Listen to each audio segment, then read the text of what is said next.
Hello everyone, welcome to my history channel.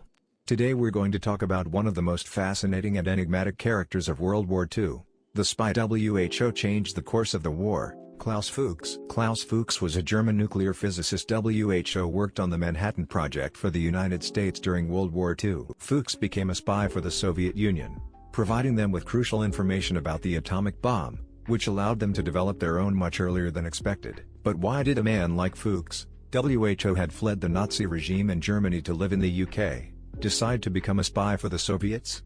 The answer lies in Fuchs' strong political beliefs. From an early age, Fuchs was interested in socialism and joined the Communist Party of Germany. When he arrived in England, he remained an active member of the party and a supporter of Soviet communism. During his time on the Manhattan Project, Fuchs began to feel that the atomic bomb was being developed by the United States for their benefit, rather than being a tool that could help humanity. He also disagreed with the control of nuclear technology by a single nation. Therefore, he decided to start providing information to the Soviet Union so that they too could have access to nuclear technology and work together to create a better and fairer world. The story of Klaus Fuchs is fascinating not only for the amount of information he provided to the Soviet Union, but also for the motivations that led him to do so. Fuchs believed he was helping to build a better and fairer world by providing access to nuclear technology to other countries, not just the United States. But how was Klaus Fuchs' betrayal discovered?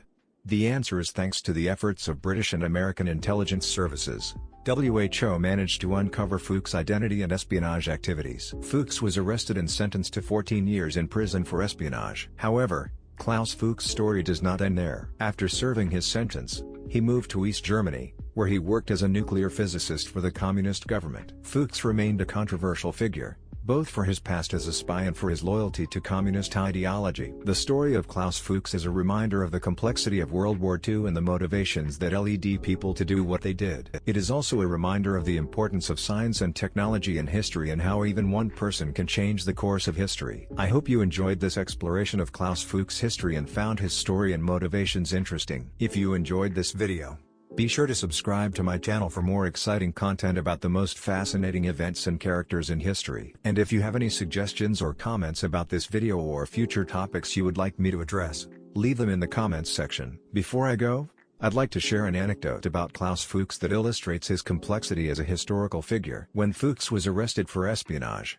many of his colleagues and friends were surprised and puzzled by his actions. But one of his friends, the German physicist Rudolf Peierls, WHO also worked on the Manhattan Project, defended him in a letter to the British police. Peierls argued that Fuchs had provided information about the atomic bomb to the Soviet Union for political reasons, not for money or any kind of personal benefit. Peierls, WHO also had socialist sympathies and was a close friend of Fuchs, believed his friend had acted honestly and bravely. This anecdote shows that history is often more complicated than it appears at first glance. Behind every historical event and figure, there are motivations, relationships, and circumstances that can change the way we see and understand them. In conclusion, Klaus Fuchs' history is a fascinating example of how one individual can have a significant impact on history, and how complex the motivations and actions of historical figures can be. Klaus Fuchs' story also highlights the importance of understanding the political and ideological contexts in which events occur. Thank you for watching.